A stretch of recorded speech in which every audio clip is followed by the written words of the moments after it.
يا اهلا وسهلا بيكم حبايبي طلاب تانية ثانوي. ايه الاخبار؟ اهلا بيكم في فيديو جديد وحلقه جديده ودرس جديد وشرح جديد وكل حاجه جديده في حلقه جديده من حلقات شرح تانية ثانوي.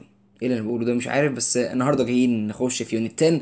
النهارده باذن الله هنخلص يونت 10، يبقى كده فاضل لنا 2 يونتس ونخلص المنهج. اعذرونا، اليونت 10 ما نزلش الاسبوع اللي فات، كان المفروض ينزل الاسبوع اللي فات التخطيط اللي هينزل له يعني، ولكن حصل شويه دربكه في التصوير وكده، يعني في ضغط شوية و يعني العيد وكده، فالموضوع كله فيه كده complicated يعني. فبإذن الله فاضل لنا 2 يونتس. ال 2 يونتس دول هيبدأوا يتسجلوا وينزلوا لك واحدة واحدة، حضرتك تتفرج عليهم معزز مكرم عشان نبدأ نخش في المراجعات.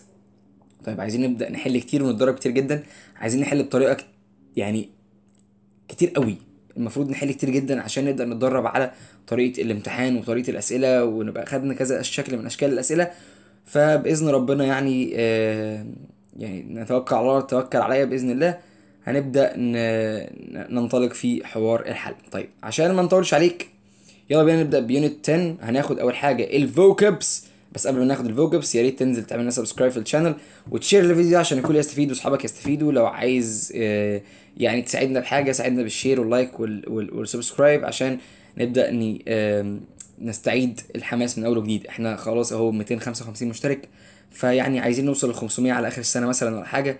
بعد المراجعات يعني، ها، بنأمل ربنا. انا بعتمد على ربنا وعليكم يعني، ها، زقوا معانا الدنيا وزقوا معانا الترم. فباذن الله المراجعه زي ما قلنا هتبقى موجوده على الشانل هنا.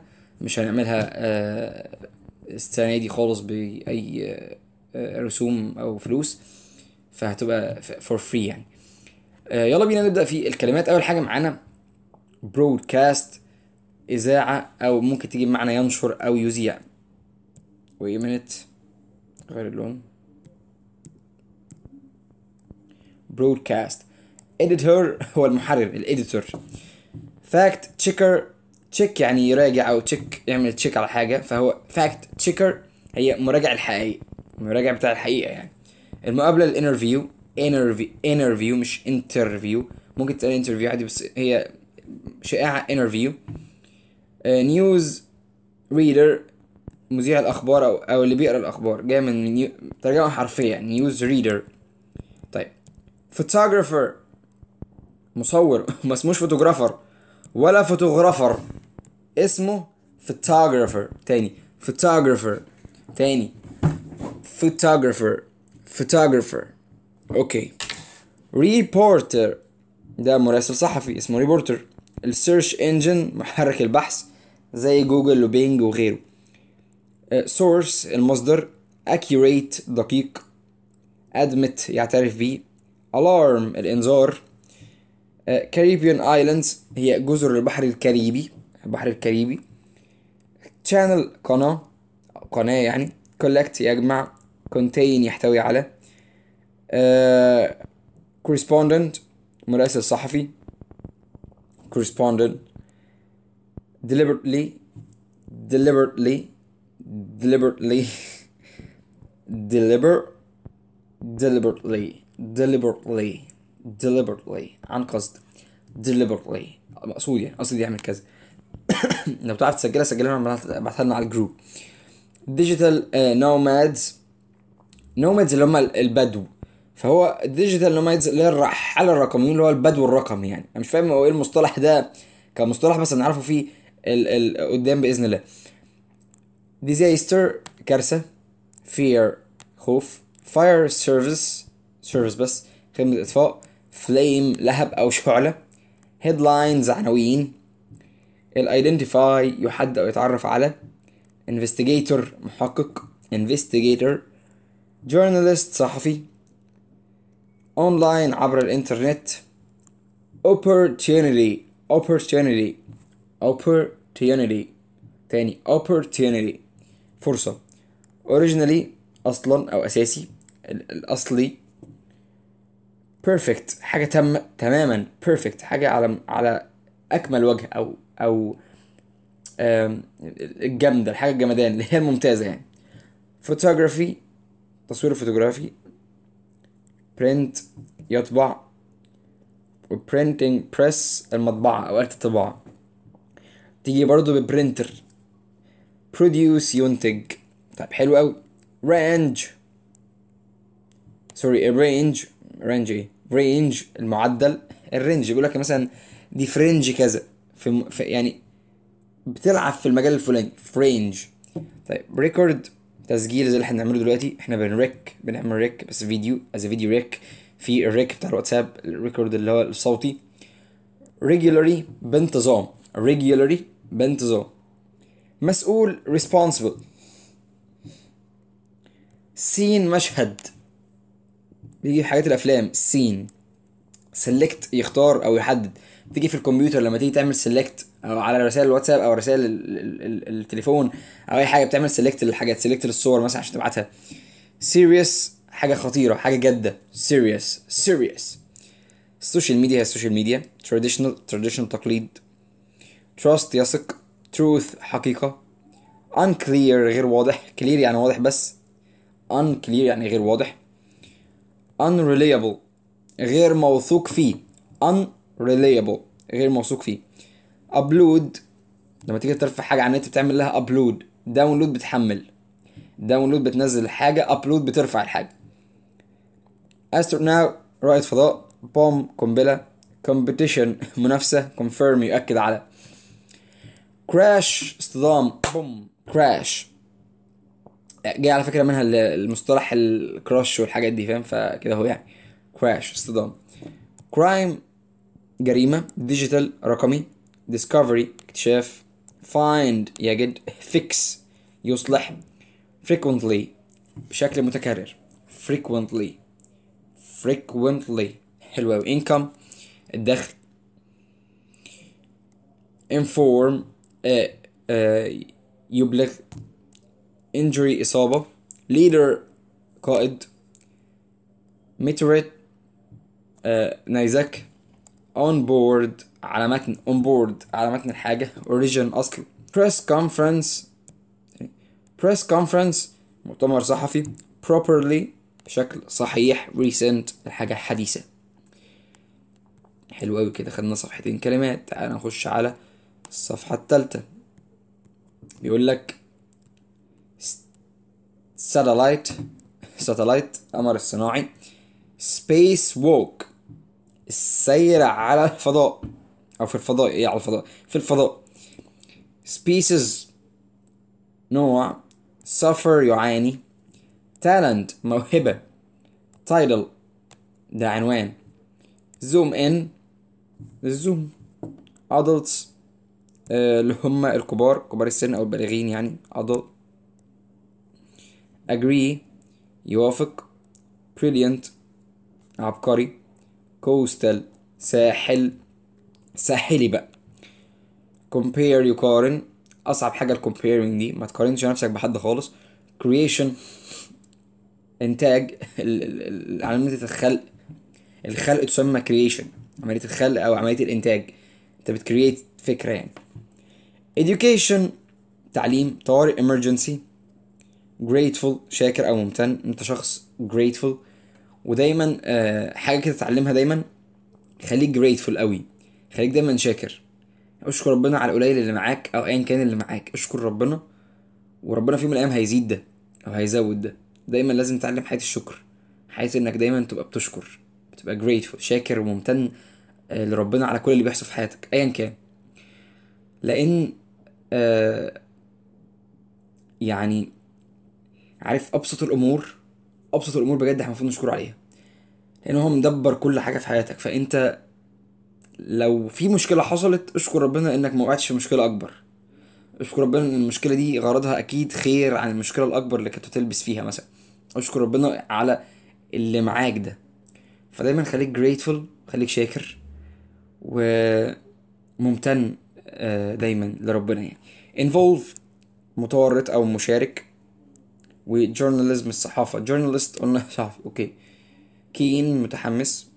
launch يطلق حاجة. lucky محظوظ. pronunciation النطق. pronunciation انا بتكلم بيه دلوقتي ده. speed سرعة. stick يلتصق.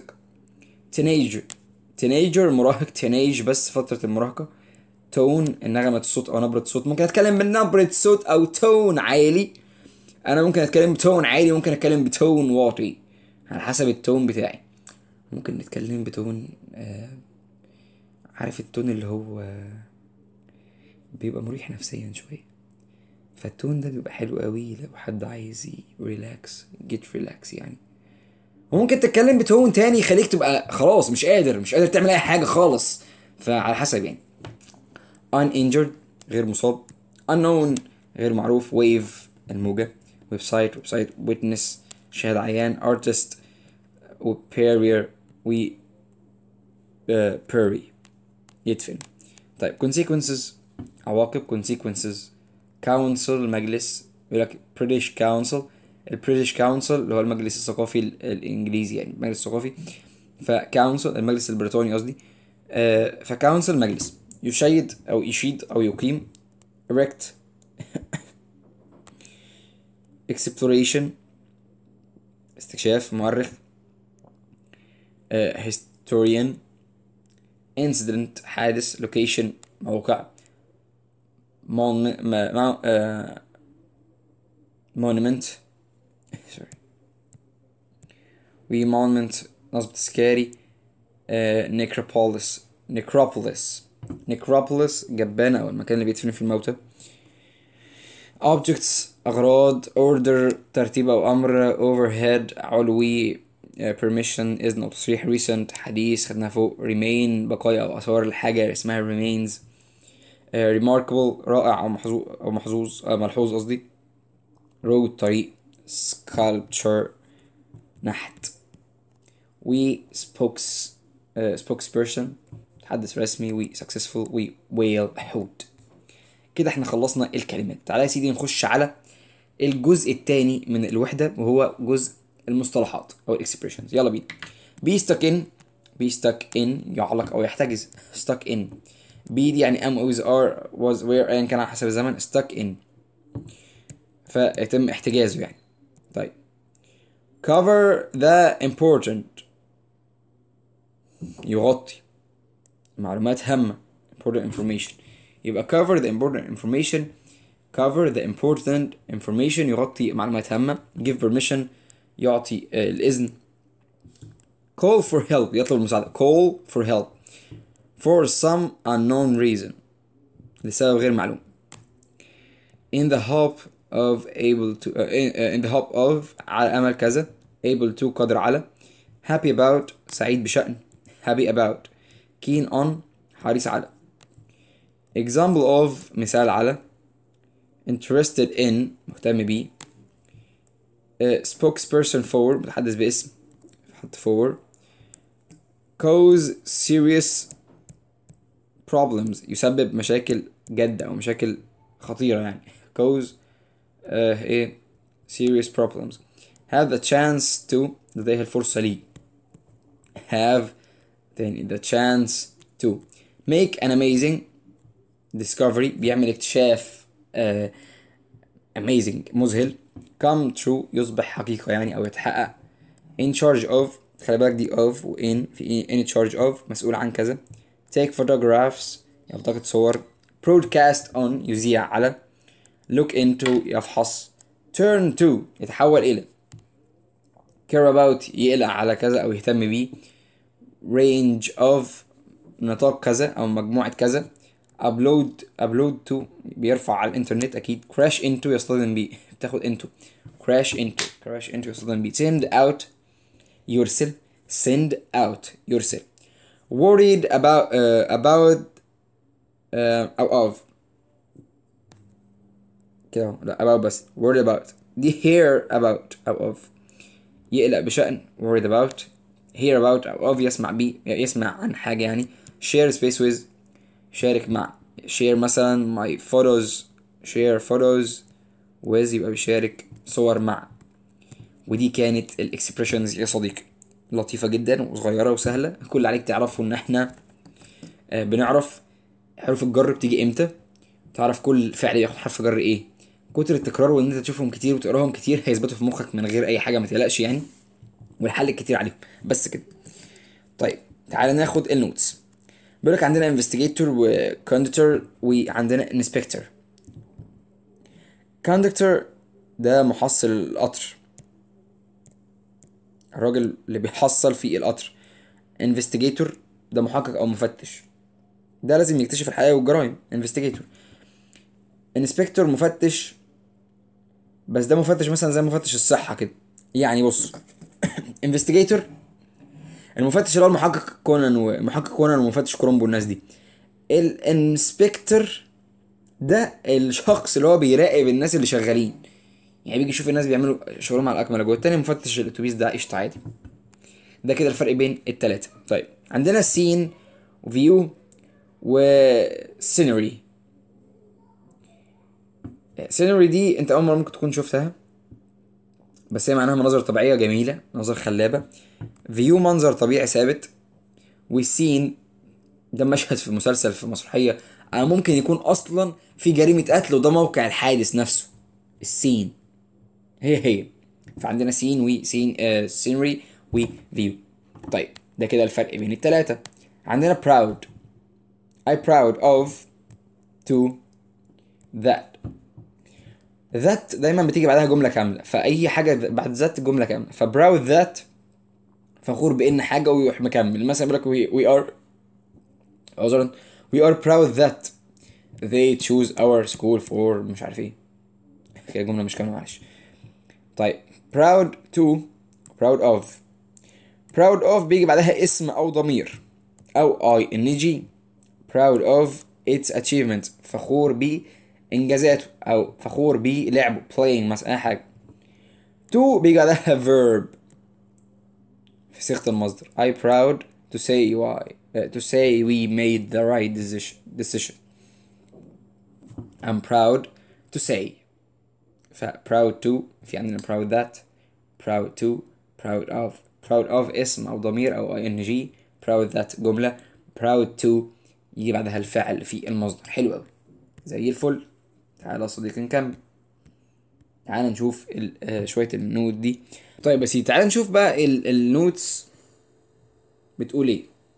النوتس بتقول most rooms in med hotels hotel will enjoy panoramic views. المشاهد اللي هي فيها حاجات من البحر يعني. طيب بيقولك هنا مين اللي لاحظ ان الواد الصغير ده ركب من غير ما يدفع تذكرة؟ يبقى الكوندكتور هو اللي بيحصل يعني. واخر واحدة leaving the company is a clear admission، مش admittance، مش اسمها ولا efficient ولا efficient خلاص قشطة كله فل. دي كانت بالنسبة لي التشيك بوينتس. طيب اوكي تعالى بقى نخش على عمو الكبير قوي، هو الجرامر. الجرامر الجمدان. الماضي التام. بص صديقي ده حلو جدا، هنخلصه في السريع. انا عارف انك عايز تنجز وفي حاجات متراكمه عليك ودي مش الماده الوحيده، ولكن الماضي التام من الحاجات المهمه جدا اللي المفروض تعرفها، ومن الحاجات السهله اللي تعرف تتشرح. الماضي التام ده هو الامضه من الماضي البسيط. يعني ايه؟ بص يا صديقي، اولا بس خلينا ناخد واحده واحده كده. التكوين في الاثبات هو هاد وتصريف ثالث. التام دايما هاف وهاز وتصريف ثالث، فده ماضي تام يبقى هاد. الماضي بتاع هاف وهاز هاد تصريف ثالث. حلو قوي. زي I had read 5 stories. I had read. النفي بتاعه hadn't. فل قوي. hadn't ماشي، بحط hadn't جميل مفيش اي مشاكل. السؤال بيسأل نو تحط had في الاول. لو استفهام what had وكمل فاعل وتصريف ثالث ونكمل باقي الجملة لحد هنا مفيش اي مشاكل. مبني المجهول had been زي have been و has been، كله هو بالظبط نفس التام، بس ده على الماضي بتاعه. يعني انت عارف حاجات التام، المضارع التام المضارع التام سواء have او has، فخد ده كله وحط مكانه had بس. طيب الاستخدامات بقى. حدث قبل حدث في الماضي. حدث قبل حدث، وده اكبر استخدام بيتم فيه. انك عندك حدثين في الماضي بترتبهم مين قبل مين في الماضي وشكرا. طيب حاجة تانية، حدث انتهى ونتيجته كانت واضحة قوي في الماضي، او استمرار حدث في الماضي قبل حدوث حدث اخر. يعني برضو حدث قبل حدث، يبقى كله بيتم على اساس ان هو حدث قبل ايه؟ حدث. وهنا هتلاقي تداخل بين الماضي التام والماضي البسيط. عشان كده في اول الشرح الجرامر قلت لك الماضي التام هو الامضى من الماضي البسيط، هو الامضى من الماضي ايه؟ البسيط، امضى منه. طيب حلو قوي، تعال نبص. هتلاقي دايما حاجات كده after, as soon as, before, by the time و until. دول الحاجات او التعبيرات الزمنيه اللي بيتم فيهم التمييز بين ايه قبل ايه الحدث اللي قبل التاني. before يعني قبل، وافتر يعني بعد. اي حاجه فيها بي قبل، اي حاجه فيها ايه بعد. يعني ايه as soon as تعامل معامله افتر، by the time تعامل معامله باي. ليه؟ لان فيها بي، فيها الباي، فيها بي حرف البي. as soon as فيها حرف الاي، يبقى اي حاجه فيها حرف ايه as soon as مش عارف ايه كده تعامل معامله افتر. انا ليه بقول لك الحوار ده؟ لان عايز اديك شفره تحل بيها الجرامر، بدل ما تقعد تحفظ as soon as بيجي كذا بعدها كذا بعدها كذا. يعني as soon as ماضي بسيط ماضي تام. انا مش انا ما بحبش الحوار ده خالص بصراحه. يعني ده انا بالنسبه لي بلح. ليه؟ انا بحفظ ترجمه، بعرف ترجمه. يعني عندي كلمه افتر بعد، هترجم الجمله على اساس بعد، اشوف ايه الاحداث قبل وكذلك. بمعنى مثلا انا عملت الواجب بعد ما اكلت. ايه الحدث الاول؟ اكلت. وايه الحدث الثاني؟ عملت الواجب. اللي عرفت منين؟ قلت انا عملت الواجب بعد ما اكلت، يبقى انا اكلت الاول، بعد ما اكلت انا عملت الواجب. طب قبل، انا اكلت قبل ما اعمل الواجب. اكلت الاول قبل ما اعمل الواجب، انا اكلت قبل ما اعمل الواجب. ده كده انت بالترجمه. طب قال لك باي ذا تايم في الحوار، يبقى حط كلمه قبل في باي ذا تايم. as soon as حط كلمه بعد. تعال نبص مثلا قال لك after I had looked. الحدث الاول ماضي تام، الحدث الثاني ماضي بسيط. ليه؟ لان الماضي التام هو الامضى اللي قبل الماضي البسيط، فهو الحدث الاول، والثاني هو ايه؟ الماضي البسيط. حلو قوي. طيب after I had looked both ways I crossed the street. بعد ما شفت الطرق انا مشيت على طول. بعد ما عملت حاجه الاول had looked حدث اولاني، عملت ايه؟ crossed the street. طيب before I crossed the street I had looked. قبل ما I crossed the street على الطريق I had looked both ways. انا بصيت على الطريقين قبل ما اعدي ايه؟ الطريق. يبقى ايه اللي عملته الاول؟ بصيت على الطريق دول، بصيت على الطريقين had looked. يبقى قبل ما كذا عملت كذا. يبقى ايه الحدث الاول اللي عملته الاول؟ اللي هو ان انا بصيت على الطرق على الجنبين، على الطريقين، وبعدين ايه؟ عديت الطريق. طب حلو قوي. until بيقول لك my son didn't buy the phone until he had taken the money.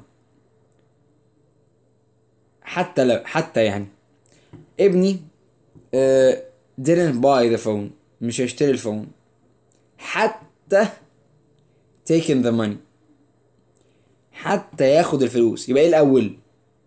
take money، ياخد الفلوس وبعدين يشتري التليفون. الحوار ده قيس عليه حوار بيكوز وكده. لو قلت بيكوز بسبب، بيقول لك انا ما رحتش مثلا، انا ما رحتش المدرسه بسبب اني كنت تعبان، او ما رحتش المدرسه بسبب اني كنت في رحله. انا بدي اي مثال، هو مش ده بالظبط، ولكن مش هينفع نطبق على الجمله دي، ولكن ممكن نطبق عليها عادي. ايه الاول؟ ان انا كنت تعبان او في رحله. ايه التاني؟ اني ما رحتش. فاهمين حاجه؟ يعني انا كنت تعبان في الاول، ده السبب. ده انا كنت تعبان، ما انا تعبت الاول عشان كده ما رحتش المدرسه. مش ما رحتش المدرسه عشان بعد كده تعبت، لا، كنت تعبان الاول وما رحتش المدرسه. فالحدث الاول تعبان، الحدث التاني ما رحتش المدرسه، وهكذا. حلو قوي زي الفل. طيب before وافتر لو ما فيش فاعل بنحط ing. يعني after finishing his work he helped. after بعد ما عمل كذا، ما خلص الشغل، هو ساعدني. هنا الفاعل واحد he اهو. هنا محذوف يعني اتحذف ماشي هنا اهو، بس هو هنا قصده هي برضو. وده الحدث التاني، فماضي عادي، ماضي بسيط. كذلك before helping he had، فهنا برضو الفاعل هي. طيب بيقول لك لاحظ الفرق بين عمل when اللي جايه دي. عندك when I reached the station the train had left. when I reached the station the train left. when I had reached the train left. ايه الفرق بين دول؟ بص يا صديقي، when I reached ماضي بسيط، the train had left ماضي تام. ده كده بيرتب احداث. ده القطر مشي الاول وانا رحت ما لقيتوش، فالقطر كان مشي اصلا. الحدث الاولاني ان القطر مشي، الحدث التاني انا رحت. طيب when I reached the station the train left، دي بتقول لك عندما لما وصلت القطر مشي، مش ترتيب احداث خالص، لما وصلت القطر مشي. طيب تحت when I reached the station the train left. when I had reached the station the train left. هنا بيرتب احداث برضو، بس قالك I had reached الاول، انا وصلت المحطة والقطر مشي بعدها. فهمتوا الفكرة؟ يعني لو حطيت had تصريف ثالث وماضي بسيط يبقى انا برتب احداث، حطيت اتنين ماضي بسيط ما برتبش. حلو قوي، ده قالك ده مع وين يعني. طيب عندنا بقى شوية حاجات كده، اربع تراكيب او مصطلحات هنبص عليهم دلوقتي، وبعدين نخش 5 6 وحاجة كده، كام حاجة يعني بعدين، ونبقى خلصنا الجرامر. طيب هما 6 حاجات. no sooner hardly scarcely. طيب no sooner او hardly او scarcely scarcely عادي هتبقى no sooner had. no sooner had سوري خلينا نجيب ابيض. no sooner had، ما هذا عبس within بعديها past simple. حلو قوي. طيب hardly had برضو subject ماشي when past simple. يعني no sooner had و than، مفيش than يبقى hardly او scarcely. اوكي ده الفكرة. on بيجي بعدها ing. on looking زي when I looked. on looking في زي مش بينما النظر، عارف اللي هو ايه وانا ببص اثناء النظر كده، حاجه شبه during يعني. طيب by the time بنحط لها by وتوقيت ايا كان الرقم. by yesterday مثلا بتعبر عن الماضي التام. كده خدنا 3 حاجات. no sooner hardly scarcely. بص no sooner والحاجات دي لازم تحفظ دول بيلعب عليهم هيجوا في الامتحان. انا بقول لك اهو في واحده فيهم جايه في الامتحان، وخصوصا no sooner بيجي than. في when مش no sooner ركز. طيب having past participle بيساوي after past perfect. يعني ايه؟ يعني having booked the ticket I took the train. هي بتبقى after I had booked ticket. having هتيجي في الامتحان، اخطر 2 بيلعب عليهم في الامتحانات. انا من ساعتي انا كان بيلعب عليهم في الامتحانات وانا كنت في ثانوي. having past participle هي after past perfect، بس ده اختصار. ف having past participle اهي ركز فيه. طيب it was only when او it wasn't until، ده مصطلح على بعض. it was only when past perfect that past simple. it wasn't until past perfect that past simple. هي مجرد بس حاجة بتتكتب it wasn't until او it was only will، وبنحط بعدها تام بسيط. حلو أوي. طيب subject only past simple when past perfect يعني ايه؟ I only solved the problem when عندما بابايا ساعدني had helped me. يبقى يحفظ لو جت only بسيط تام. بسيط ايه تام. دي شوية قوالب، حوالي 6 قوالب. ال6 قوالب دول هما بيتحفظوا بيتعرفوا.